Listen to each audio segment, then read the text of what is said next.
What's going on, everybody? Robert Bridgen Geekdoms here. This is the Loki Episode 6 season finale recap, review, reaction, what have you. Now, I do want to apologize right now. My connection is horrible here.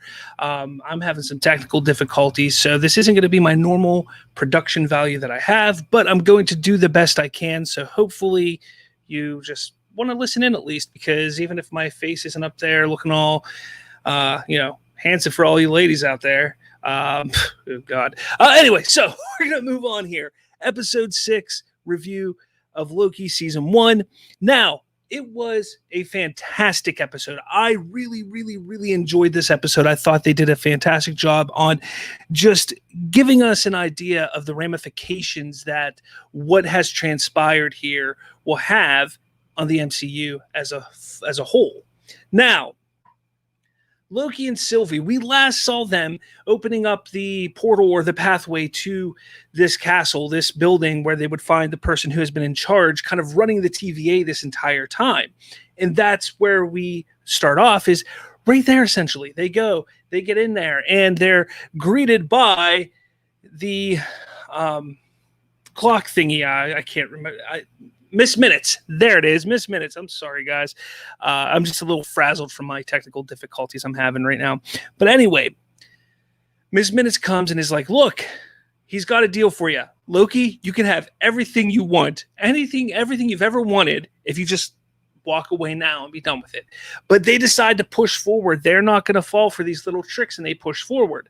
And, for so long, I mean, how long was it? Everybody kept saying that they're going to show or reveal that the person in charge is Kang the Conqueror. That's everybody's speculation. There's people out there that are going to sit there and say, I told you it was Kang the Conqueror. I told you. Well, everybody told you it was Kang the Conqueror. Everybody suspected that was going to be the case. However, while it is Kang the Conqueror, it also isn't Kang the Conqueror. It's a variant of Kang the Conqueror. We'll put it that way. He is known as One Who Remains. The One Who Remains. He was the last, and he is the one that is in control of everything. He is the last remaining soul at the end of time.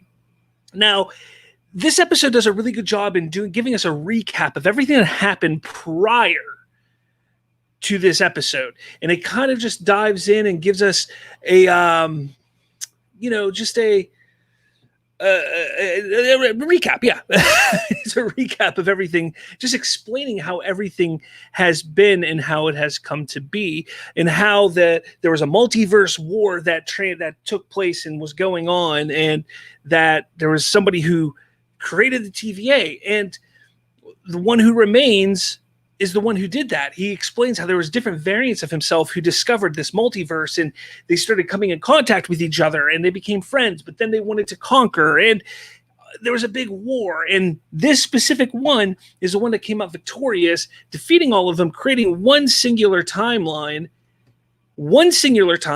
and pushing forward from there. And it was really interesting. I mean, he's the one who's created everything. He knew everything that would happen prior to it happening. Now, my only problem was the moment, where he's like, okay, and then things clicked, and he's like, okay, I don't know what's going to happen after this, essentially. I knew everything that happened up to this point. Now I don't know what's going to happen. I guess it's understandable that we would see him being,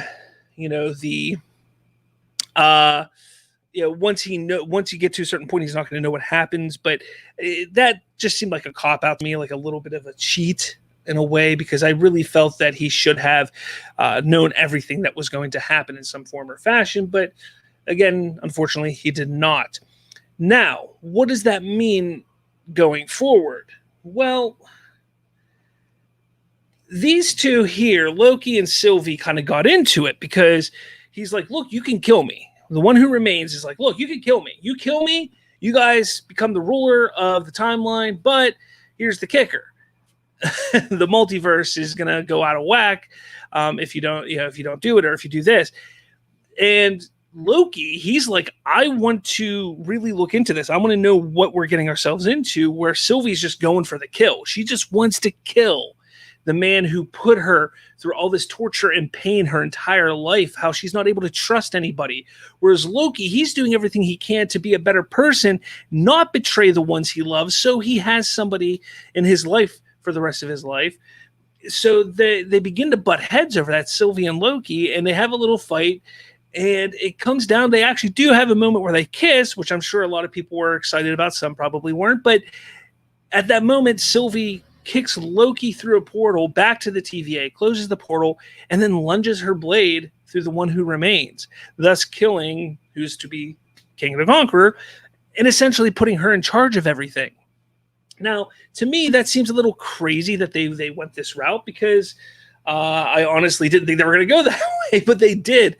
And it's shocking. Like I said, this isn't the King the Conqueror that we know from the comics. I think this is going to not be the King the Conqueror that is going to be within the MCU, say in Ant-Man and the Wasp. It's a variant of him.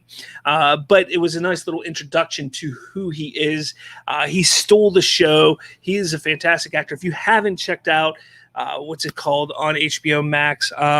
Lovecraft Country. Holy crap, that was an amazing show.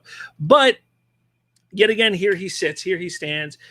This is the man who will be playing King the Conqueror. This is a version of him. But where does this leave the MCU as a whole? You know, a lot of people are going to say, oh, it's going to connect to Spider-Man. It's going to connect to Doctor Strange. And, you know, if Marvel Studios has taught us anything, it's that not every project will connect very deeply to one another.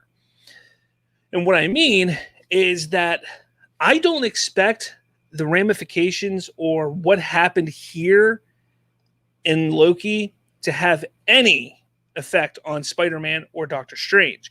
I don't think we're going to see much of the ramifications of what happened here until Loki season 2, which was confirmed and announced during the mid-credit scene. I don't think we're going to get anything until then.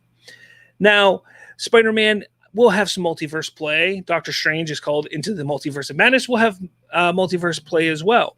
But I just can't imagine all this happening connecting to Loki, because that's just not how Marvel works. So it's unfortunate. We're going to have to wait another year and a half until Loki season 2 comes out for all that.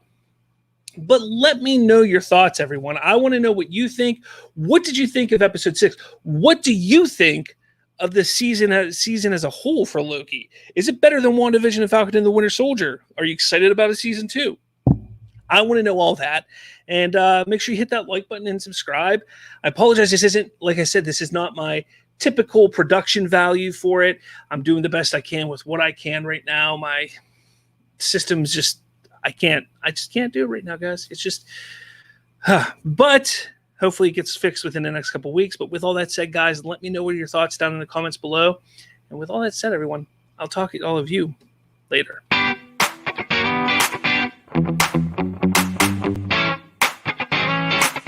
Thank you.